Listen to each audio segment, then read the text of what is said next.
we're going to do simplifying algebraic expressions. And we have a couple definitions here that I'd like you to write down in your notebook. The first one is a term. A term is an expression separated by a plus or a minus sign. Then you have like terms. Like terms have the same variables raised to the same exponent. And we have equivalent expressions. They have the same value for all values of the variables. And then the last one is simplify. And simplify is perform all possible operations, including combining like terms. So as we go through the examples here, I'll make it more clear what each one of these definitions and each one of these terms are. So the first example is combine like terms. So we have 7x plus 2x. So this and this are two terms because they are separated by a plus sign. So 7x is a term and 2x is a term. These are also like terms because they have the same variable. They both have an x, and the exponent is a 1, which they don't show, and they're both the same. So these are like terms. So when you combine your like terms, you take the number that's in front, add them together, variable stays the same, you end up with 9x.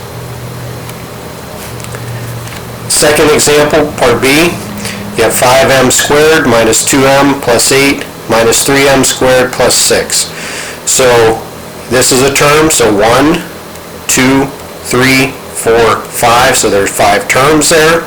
If we're going to combine our like terms, what I'm going to do is I'm going to circle anything that has an m squared in it, because I know those are like terms. I'm going to combine those together. Make sure that you include the symbol, the addition or subtraction sign, or in this case it's going to turn to a negative sign. Make sure you include that. So here you have 5 minus 3, so that's going to give you 8m squared.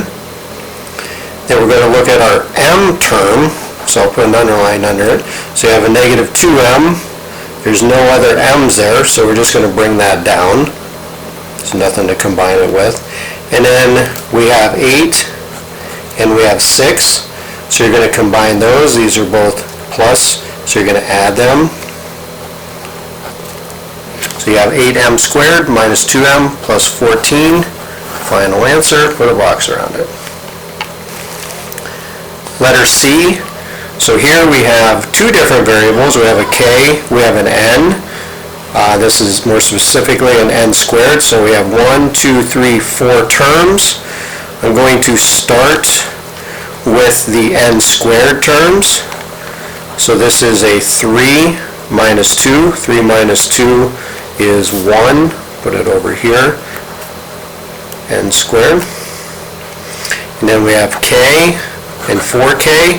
Now there is not a number in front of k. You may want to put a 1 in front of that so you don't forget that you need to add 1 to this. So 1 plus 4 gives you 5, so that's going to be 5k. If you want to keep the 1 there, you can. It's not necessary that you have it. Usually we don't. So final answer, n squared plus 5k. And then the last one here, we have 3 terms, 1, 2, 3, separated by the plus or the minus. When you look to see if you can combine anything, you're not going to be able to because this is an f, this is a g squared, and then this is just a single number. So then that's it. You can't do anything, you can't combine it anymore. Final answer is just what you started with. We have 2 more examples here. The first one says to simplify. Now if it asks you to simplify, what they want you to do is they want you to perform any operations, any addition, any subtraction, multiplying, dividing. Here we have a group of parentheses and a number out in front. That's going to tell you that you need to distribute. So you're going to distribute the 6 to the y, and you're also going to distribute it to the 8. So when you distribute, you multiply. So 6y plus 6 times 8 will give you 48. And then we have the minus 5y at the end. Now after you perform that, don't think that you're done, because more than likely you're going to have to combine like terms. So here I have a 6y, over here I have a negative 5y, so I'm actually going to combine those two. So you have 6 minus 5, which is 1, so 1y. You have a 48, there's no other number to go with it, so you have y plus 48. And then our last example says to solve.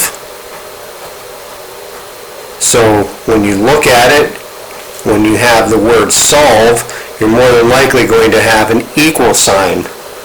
So if you have an equal sign, it means you are actually going to find what the value of x is. So the first thing that you need to do is you need to combine your like terms. So you have a 9x minus 1x. So 9 minus 1 is going to give you 8.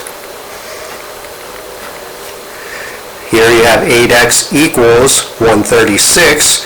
So to find out what the value of x is, you're going to have to get rid of the 8.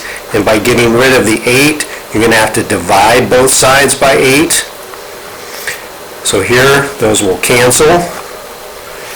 Over here, you have 136 divided by 8. So if you need to get a calculator out, you can do that. That's going to go in there 17 times. So the value of x is 17. And you can take that value and do a quick check, plug it in up here and here, simplify that, and you'll find out that it does equal 136. So there's going to be a worksheet to follow. If you need more examples or you have any other questions, let me know. Otherwise, good luck on the worksheet.